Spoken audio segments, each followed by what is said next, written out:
నమస్తే అమ్మా. నమస్తే అండి. మీ పేరు? నా పేరు మాణిక్కు, చిక్కాల మాణిక్కు. ఏం చేస్తుంటారు? కూలి పని చేసుకుంటాం. అమ్మ, కూటమి ప్రభుత్వం ఫామ్ అయి 11 నెలలు అవుతుంది. చంద్రబాబు గారి పాలన ఎలా ఉందంటారు? పరిపాలన బాగానే ఉంది. బాగానే ఉందా? మీకు అన్ని అందుతున్నాయా? అందుతున్నాయి. ఇప్పటి వరకు ఏమేమి తీసుకున్నారు? మేము రేషన్ తీసుకున్నాం. రేషన్ క్వాలిటీ బాగుందమ్మా? బియ్యం బాగున్నాయా? బాగానే ఉన్నాయి. గ్యాస్ బండ్ తీసుకున్నాం. ఇంకంతే. మరి పథకాలు ఏమి రావట్లేదు అంటున్నారు. అలా ఏం రాలేదు. మేమేం పెట్టుకోలేదు. లోన్ లేని ఉంటే మేము పెట్టుకోలేదు, మాకు రాలేదు. పోయిన ప్రభుత్వంలో మాకు ఐదు సంవత్సరాలు ఒక ఇంట్లో చేస్తున్నాం. మాకు ఒక సెంటు భూమి కూడా ఇవ్వలే. మేము చాలా ఇబ్బంది పడిపోతున్నాం ఇరుకులో ఉండి. తల్లులు పిల్లల దగ్గర డజను పైనే. కూటమి హయాంలో అమరావతి రాజధాని పూర్తవుతుందంటారా? అవుద్ది. జగన్ ఉన్నప్పుడు బాగుందా? ఇప్పుడు కూటమి ప్రభుత్వం బాగుందా? ఇప్పుడు ప్రభుత్వం బాగుంది. అసలు ఏమైనా మార్పు గమనించారా అప్పటికి ఇప్పటికి? ఏంటది? ఏముంది, అన్ని సదుపాయాలు ఇస్తున్నాడు. ఇప్పుడు ఇంతవరకు మనం చనిపోతే ఏమి ఇచ్చేవాళ్ళు కాదు. 2 లక్షలు ఎంత ఇచ్చేవాళ్ళు కదా, అవి ఇంతవరకు ఆపేసారుగా. ఇప్పుడు మళ్ళీ అది ఇస్తున్నారు కదా. మీ ఇంట్లో ఫంక్షన్ తీసుకుని వెళ్ళారు? మా ఆయన ఉన్నాడండి. ఇస్తున్నారు. 4,000 ఇస్తున్నారు. 4,000 ఇస్తున్నారు. మరి వాలంటరీ వ్యవస్థ వాళ్ళు ఉన్నప్పుడు బాగుందా, ఇప్పుడు బాగుందా? ఇప్పుడే బాగుంది. వాలంటరీ వాళ్ళు వాళ్ళకి టైం చూసుకుని వచ్చి ఇచ్చేవాళ్ళు, లేకుంటే లేదు టైం ఇబ్బంది పెట్టేవాళ్ళు. ఇప్పుడు వాళ్ళు వచ్చి కంట్రోలింగ్ ఇచ్చి వెళ్తున్నారు. ఇప్పుడే టైంకి వస్తున్నాయి. మనకి వాలంటరీ వ్యవస్థ అవసరం లేదు.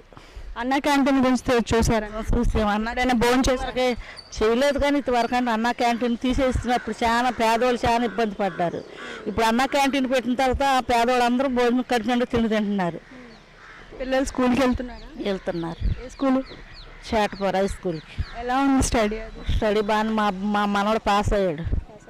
ఏ క్లాస్ చదువుతున్నాడు? 10th class pass. ఎన్ని మార్కులు వచ్చినాయి? 300 వచ్చినాయి. గవర్నమెంట్ స్కూల్లోనే? గవర్నమెంట్. భోజనం అక్కడే పెడతారు. ఎలా ఉందంటే ఫుడ్ బాగానే ఉంది. తినమట్టే కానీ మరి చదువుకున్నారు శుభ్రంగా పిల్లలు. ఆ తల్లి చెప్పిన మాటలు మీరు విన్నారు కదా. ఆ తల్లి ఏం చెప్తా ఉంది?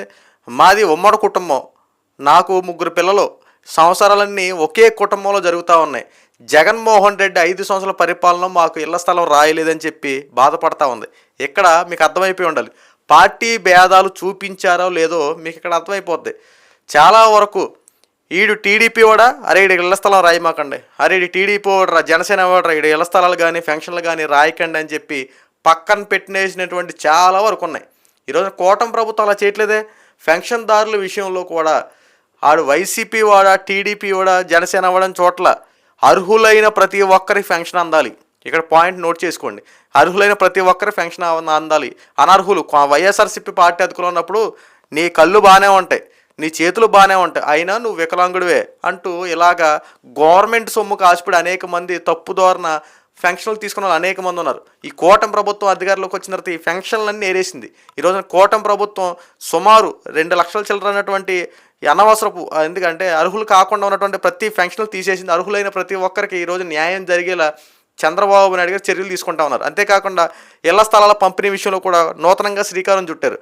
ఈ రోజున గ్రామీణ ప్రాంతాల్లో 3 సెంట్లు, పట్టణ ప్రాంతాల్లో 2 సెంట్ల కింద ఎలకేట్ చేసి ప్రతి పేదవాడి కష్టాన్ని గుర్తెరిగి ఈ రోజున సొంత ఇంటి కళ నెరవేర్చే దిశగా అడుగులు ముందుకేస్తా ఉన్నారు. ఎంత దారుణంగా పార్టీ భేదాలు చూపించేవారయ్యా.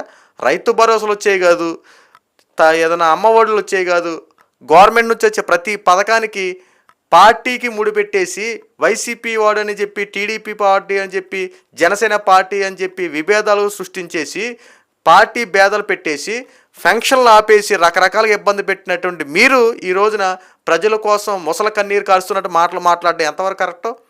ఈ రోజున కూటమి ప్రభుత్వం చూడండి, మీ ప్రభుత్వం కనుక కూటమి ప్రభుత్వం ఒకసారి టాలీ చేసుకొని చూడండి. అన్న మాట ప్రకారం ఈ రోజున కూటమి ప్రభుత్వం ప్రతి ఒక్కటి ఇచ్చే విధంగా చర్యలు తీసుకుంటా ఉన్నారు. కానీ మీ వైఎస్ఆర్సీపీ పార్టీ వాళ్ళు చేసింది ఏంటయ్యా? 5 సంవత్సరాలు రాష్ట్రాన్ని రావణ రాష్ట్రంగా చేసి పథకాలు ఎగ్గొట్టారే తప్ప మీరు అందరికాడికి దోచుకో పంచుకో అన్నట్టు కూటమి ప్రభుత్వం మీద ఈరోజు పడేయడం తప్ప గత 5 సంవత్సరాలు మీరు చేసింది దోచుకోవటమే కదా. ఈరోజు కూటమి ప్రభుత్వం మీద ముసల కన్నీరు కాల్చుకుంటా, ప్రజల మీద ముసల కన్నీరు కాల్చుకుంటా మీరు ఇష్టానుసారంగా మీరు ఈ రోజున ప్రజల మీద ఏంటో ముసలి కన్నీరు కరుస్తూ ప్రజలకు మేము అండగా ఉన్నాం కానీ ప్రజలు మమ్మల్ని మోసం చేశారంటూ ప్రజల దగ్గర చేయాల్సిన డైలాగులు అక్కడే చేస్తూ ఉన్నారు. ఇక కూటమి ప్రభుత్వం మీదకి వచ్చేపాటికి బురద జల్లే రాజకీయాలు, శవ రాజకీయాలు చేసుకుంటూ చంద్రబాబు నాయుడు అలా చేశాడు, నారా లోకేష్ ఇలా చేశాడు, పవన్ కళ్యాణ్ అది చేశాడని చెప్పి బురద జల్లే రాజకీయాలు చేస్తున్నారు తప్ప ప్రజలు అన్నీ గమనిస్తున్నారు సార్. ప్రజలకి నచ్చితే నెత్తి మీద పెట్టుకుంటారు, లేదంటే తీసి అదంపాతాలను తొక్కేస్తారు. అందుకే మీకు 11 సీట్లు ఇచ్చి ప్రతిపక్షం కూడా లేకుండా చేశారు. అన్నా క్యాంటీన్ల విషయంలో కూడా అదే చేశారు కదా. పేదవాడ ఆకలి తెచ్చి అన్నా క్యాంటీన్లు మొత్తం ధ్వంసం చేశారు గత 5 సంవత్సరాల్లో. ఈ రోజున మళ్ళీ కూటమి ప్రభుత్వ అధికారులకు వచ్చిన తర్వాత ప్రతి పేదవాడికి ఆకలి తెచ్చే విధంగా అన్నా క్యాంటీన్లను రీఓపెన్ చేసి ఈసారి 3 పూటలు పొద్దున్న టిఫిను, మధ్యాహ్నం భోజనం, రాత్రి భోజనం పెట్టి ఈసారి అన్నా క్యాంటీన్లో చాలా ఎక్కువగా ఓపెన్ చేసి ప్రతి పేదవాడు ఆకలి తెచ్చే విధంగా చర్యలు తీసుకుంటా ఉన్నారు. ఈరోజు గవర్నమెంట్ స్కూల్లో కూడా భోజన వసతులు కూడా చూడండి, మొత్తం అన్నింటిలో మార్పులు జరిగాయి. ఒక్క అన్నా క్యాంటీన్లే కాదు, ప్రతి దాంట్లో మార్పులు తీసుకొచ్చారు. ఎందుకంటే గత 5 సంవత్సరాలు జగన్మోహన్ రెడ్డి ఏదైతే చేయలేకపోయాడో ఈరోజు కూటమి ప్రభుత్వం చేసి చూపిస్తూ ఉంది. జగన్మోహన్ రెడ్డి ప్రజలకు మంచి చేశారని చెప్పి పగటి కళ్ళలేక అన్నాడు తప్ప జగన్మోహన్ రెడ్డి బహుశా అక్కడ ఒక 10 రూపాయలు రిలీజ్ చేసి ఉండొచ్చు. ఇప్పుడు వాస్తవాలు తెలుసుకుందాం. ఇప్పుడు తల్లికి అమ్మఒడి ఇచ్చేవాడు కదా, అమ్మఒడి 15,000 రూపాయలు అనుకోండి. ఆ 15,000 రూపాయలు కింద వరకు ఏదైతే నిజంగా తల్లుల ఖాతాలో జమ అవుతున్నాయో లేదని చెప్పి జగన్మోహన్ రెడ్డి కనీసం దాన్ని క్రాస్ చెక్ చేసుకున్నట్టు ఏమైనా ఉందా? బటన్ నొక్కేసే నేరుగా తల్లుల ఖాతాల్లో అమౌంట్ జమ అయిపోతూ ఉంటుంది. ఇక ఎవరో అధైర్యపడాల్సిన పని లేదంటాడు తప్ప ఈ మార్గం మధ్యలో ఎన్ని ట్రాప్డు ట్రాన్సాక్షన్ చేసేటప్పుడు డైరెక్ట్గా ఆన్లైన్ ట్రాన్సాక్షన్ ఉందనుకోండి ఒకేసారి నేరుగా పడేద్ది. కానీ ఇక్కడ జగన్మోహన్ రెడ్డి బటన్ నొక్కేసాను అనేపాటికి ఆ బటన్ నొక్కిన తర్వాత పక్కన ఇదివరకు మనం నారా లోకేష్ గారు డైలాగులు వేసేవారు గుర్తుందా? పచ్చ బటన్, రెడ్ బటన్ 2 ఉండేవి. పచ్చ బటన్ మాత్రం కొంతమందికి వైఎస్ఆర్సీపీ పార్టీ లెక్కలోకి వెళ్ళేది, రెడ్ బటన్ ఏదో పై మాత్రం కూడా చూపించేవాడు, అందరికీ పడిపోయానేవాడు. కానీ అది మాత్రం వైఎస్ఆర్సీపీ పార్టీ ఖాతాలో పడేవి, నిజమైన ప్రజలకు మాత్రం చాలా తక్కువ రేరుగా పడేయని చెప్పి నారా లోకేష్ గారు చాలా సందర్భాల్లో మాట్లాడారు. సో బహుశా అప్పుడు చెప్పే ఇప్పుడు నిజంగా నేరుగా పబ్లిక్ ఒపీనియన్ తెలుస్తుంది కదా. అంటే కూటమి ప్రభుత్వం చేస్తున్న పనులకిను జగన్మోహన్ రెడ్డి చేసిన పనులకు ఒకసారి టాలీ చూడండి. ఈరోజు కూటమి ప్రభుత్వం 3,000 రూపాయల పెన్షన్ 4,000 రూపాయలు చేస్తామన్నారు, చేశారు. ఈ రోజున దశల వారీగా ఏం పెంచాల, జగన్మోహన్ రెడ్డిలాగా అవ్వా తాత నీకు 250 రూపాయలు పెంచిందని చెప్పి 250, 350 అలా పెంచాల.